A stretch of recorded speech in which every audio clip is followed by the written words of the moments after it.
पेंस्ट्रेक इंकवर्क्स एक मेरे लिए सिर्फ स्टार्टअप नहीं है बल्कि एक रेवोल्यूशन है जो कि मैं एम करता हूँ ट्रेडिशनल पब्लिशिंग मॉडल को रेवोल्यूशनाइज करने के लिए।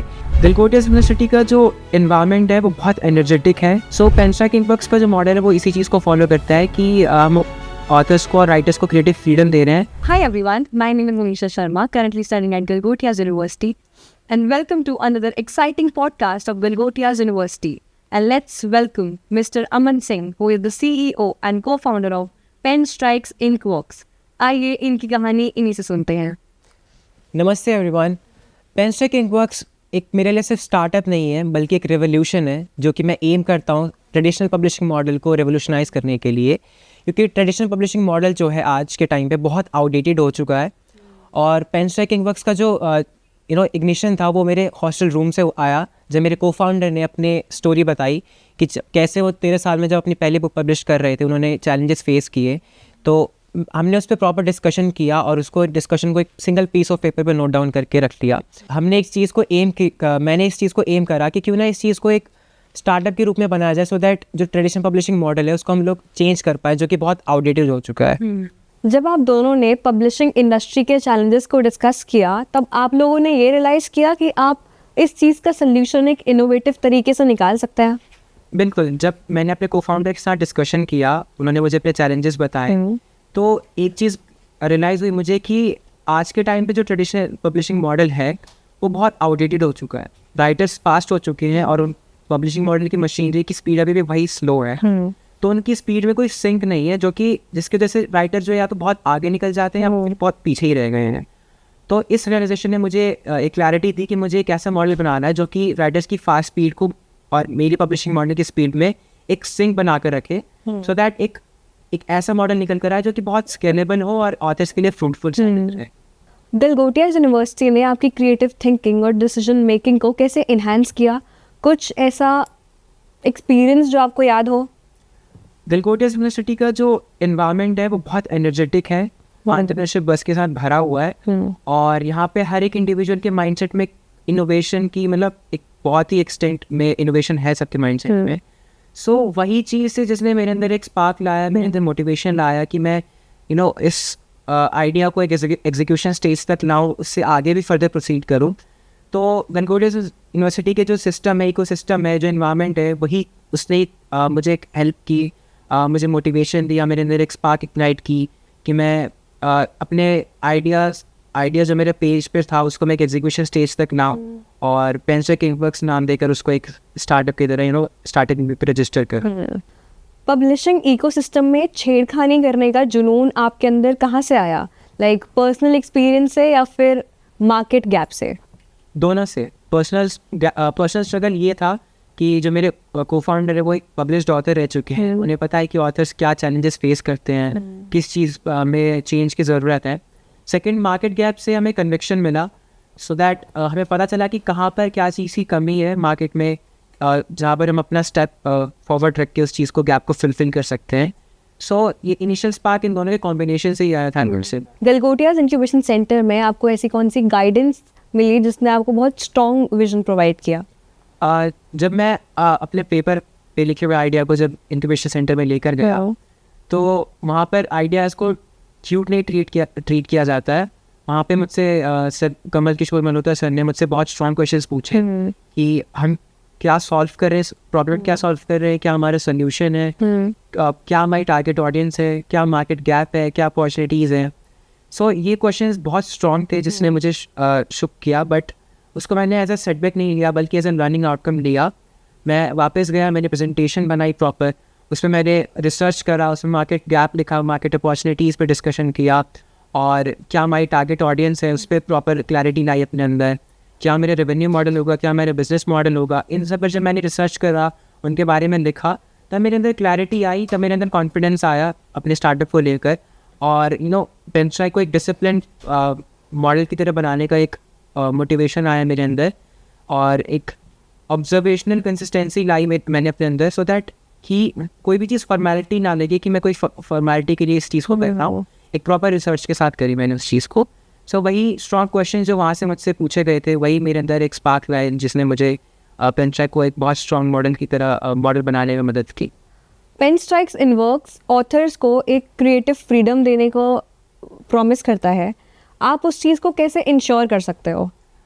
क्रिएटिव फ्रीडम का मतलब है कि जो ऑथर्स का माइंड है हम उस पर कोई कंट्रोल नहीं कर रहे हैं, उनको क्रिएटिवली फ्रीडम दे रहे हैं कि आप अपनी मैन्स को, अपनी बुक को अपने हिसाब से डिज़ाइन कीजिए, उसके बुक कवर को डिज़ाइन कीजिए, उसमें एडिटोरियल स्टफ़ अपने हिसाब से डालिए। सो पेन स्ट्राइक इन वर्क्स का जो मॉडल है वो इसी चीज़ को फॉलो करता है कि हम ऑथर्स को और राइटर्स को क्रिएटिव फ्रीडम दे रहे हैं। मतलब उनके पास फुल फ्रीडम है कि वो अपनी बुक को जिस तरीके से डिज़ाइन करना चाहते हैं वो कर सकते हैं। उनके पास सारे टूल्स अवेलेबल होंगे हमारी वेबसाइट पर, जिसको इस्तेमाल करके वो अपने बुक कवर डिज़ाइन कर सकते हैं। इनफैक्ट एआई जो रहेगा वहाँ पर, उसकी मदद से वो अपने रिपीटेटिव टास्क को एआई के थ्रू करा सकते हैं, जिससे उनका टाइम सेव रहेगा और उनकी क्रिएटिविटी जो है वो हमेशा रहेगी। एज को फाउंडर्स, एक ऑथर को और एक टेक ड्रिवन माइंडसेट, आप दोनों की कोलैबोरेशन का सबसे स्ट्रॉन्ग एलिमेंट क्या रहा? मेरे और मेरे को फाउंडर के कोलैबोरेशन का सबसे स्ट्रॉन्ग एलिमेंट हमारा कॉन्ट्रास्ट ही रहा है। वो एक पब्लिश्ड ऑथर है, वो ऑथर्स की प्रॉब्लम्स को जानते हैं और उन्होंने बुक्स लिखी हैं, वो इमोशनल है, उनके अंदर इमोशन नुआंस है। मैं एक टेक ड्रिवन इंसान हूँ जो एआई स्केलेबिलिटी पे वर्क करता है, जो इंजीनियरिंग डिज़ाइन पे वर्क करता है, कैसे एक नॉर्मल क्रिएटिव प्लेटफॉर्म को एक टेक ड्रिवन प्लेटफॉर्म में स्केलेबल बना सकते हैं, कैसे उसमें वर्क फ्लो ला सकते हैं एआई का। तो हमारी जो कॉन्ट्रास्टिंग एलिमेंट्स थे वो कहीं ना कहीं जब कंबाइन हुए तो एक फ्रूटफुल एलिमेंट की तरह निकल कर आए, क्योंकि पास्ट 1 ईयर एंड 1.5 ईयर में ये चीज़ बहुत हमको हेल्प की है। I remember one incident when मैं और मेरे को फाउंडर स्टार्टअप महाकुंभ में गए थे। It was a 3-day event and we get to meet big personalities like founder of Excel mister Prashant Prakash sir and startup leaders from Dubai, South Korea and USA. वहाँ पर हमने जब उनसे कनेक्शन बनाया, उनसे जब बातें की, कन्वर्सेशन किया, तो वहाँ पर एक चीज़ क्लियर हुई। उन्होंने भी एक ही चीज़ बोली कि सिर्फ creativity can not scale further. जब तक उसमें आप टेक नहीं डाल रहे हो, जब तक उसमें आप इंजीनियरिंग नहीं डाल रहे हो, that single thing can not scale further. तो एक चीज़ क्लियर हो गया कि कैसे मुझे क्रिएटिविटी और इंजीनियरिंग को पैरेलली लेके जाना है, और क्योंकि हम भी पैरेलल थे एक दूसरे से, तो that helped us in something making hostel discussion से स्टार्टअप एग्जीक्यूशन तक का जो ट्रांजिशन था आपका, उसमें सबसे सिग्निफिकेंट लर्निंग क्या थी आपकी? हॉस्टल डिस्कशन से जब मैं इसको एग्जीक्यूशन स्टेज में लाया, सबसे सिग्निफिकेंट लर्निंग मेरी यही थी कि नथिंग इज़ ईजी। अगर आपके पास आइडियाज़ है, अगर आप उसको एग्जीक्यूशन में ला रहे हो तो वो बहुत ईजी टास्क नहीं है। आइडिया से एग्जीक्यूशन के स्टेज में जो अप्स एंड डाउन्स आप फेस करते हो वो बहुत ही बड़े लर्निंग आउटकम होते हैं। क्योंकि एक पॉइंट मेरी भी लाइफ में आया था उस स्टेज में, जब मुझे लगा कि आई थिंक मुझे ये चीज़ नहीं करनी चाहिए, मुझे नहीं होगा, मैं एकेडमिक्स पे फोकस करूं। और जब आइडियाज़ से एग्जीक्यूशन में स्टेज में था तो मेरे पे एकेडमिक स्ट्रेस भी था। जब एग्ज़ाम आते थे, मुझे एग्ज़ाम भी बैलेंस करना है, मुझे अपना स्टार्टअप भी बैलेंस करना है। तो एक लर्निंग आउटकम आया मेरा बैलेंसिंग का, कि कैसे मुझे सारी चीज़ें बैलेंस करनी है, सो दैट कि जो मैं मॉडल बिल्ड कर रहा हूँ, जो चीज़ मैं बिल्ड कर रहा हूँ, वो एक फॉर्मेलिटी के लिए मैं बिल्ड ना करूँ, एक्चुअली वो किसी के लिए फ्रूटफुल हो, एक्चुअली ऑथर्स को हेल्प करे, एक्चुअली जो राइटर्स अभी प्रॉब्लम को फेस कर रहे हैं उनके लिए एक फ्रूटफुल एलिमेंट की तरह निकल कर आए वो चीज़। पेन स्ट्राइक्स इन वर्क्स का कोर विजन ये है कि उनको विजनरी स्टोरीज को उनका राइटफुल रिस्पेक्ट देना है। तो आप दोनों के लिए उसका क्या पर्सनली मीनिंग होल्ड करता है? राइटफुल रिस्पेक्ट का मेरे लिए सिंपल सा मीनिंग है ऑथर्स की वॉइस में मॉड्यूलेशन ना लाना, उनको चेंज ना करना, जो उनकी एक्चुअल वॉइस है वो वही निकल कर आए। सो दैट रिस्पेक्ट का मतलब मेरे लिए ये है कि ट्रांसपेरेंसी रहे, फुल ऑनरशिप रहे, क्रिएटिव फ्रीडम रहे उनके पास, प्लस फेयर रेवेन्यू रहे। यही चीज़ को मैंने अपने मॉडल में इम्प्लीमेंट करा है, सो दैट जो चीज़ चैलेंजेस वो फेस कर रहे हैं ऑथर्स, फेयर रेवेन्यू नहीं है उनके पास, फुल ऑनरशिप नहीं है, क्रिएटिव फ्रीडम नहीं है, ना ही उनकी सारी स्टोरीज पब्लिश की जा रही हैं। तो इस चीज़ को चेंज करने के लिए ही मैंने इस मॉडल को बनाया। एंड मेरे लिए राइटफुल रिस्पेक्ट का मतलब ही यही रहा कि मैं ऑथर्स को एक एसेट की तरह ट्रीट करूँ, ना कि एक बैरियर की तरह, जो कि मेरे पब्लिशिंग में कोई बैरियर बन रहा है, बल्कि एक एसेट बन रहा है जो उसको एक नेक्स्ट लेवल पर लेकर जा रहा है। Like editing, design, tech, marketing, इतने सारे कंपोनेंट्स के साथ एक यूनाइटेड फील्ड पर काम करना बहुत ज़्यादा चैलेंजिंग होता है। तो आप इस कॉम्प्लेक्सिटी को कैसे मैनेज करते हैं? बिल्कुल चैलेंजिंग है। इतने सारे टूल्स को, इतने सारे फीचर्स को एक सिंगल प्लेटफॉर्म पे एम्बेड करना बहुत मुश्किल है हमारे लिए। सबसे बड़ा मुश्किल टास्क हमारे लिए हमारा एआई बनाना रहा है, जो हम अभी भी जिस पे वर्क कर रहे हैं। बट इस चीज़ को हम layer by layer break down कर चुके हैं एंड हमारा प्रॉपर ब्लूप्रिंट रेडी है कि हमें पहले किस चीज़ पे काम करना है, पहले किस चीज़ पे काम करना है। क्योंकि अगर हम सारी चीज़ों पे एक साथ काम करेंगे, that will result in something chaotic. So उस चीज़ को प्रिवेंट करने के लिए हम लोग लेयर बाय लेयर अप्रोच को इस्तेमाल कर रहे हैं, यूज़ कर रहे हैं, सो दैट पहले हम AI बनाएंगे, देन AI को इम्प्लीमेंट करेंगे, देन एडिटोरियल टैब बनेगा।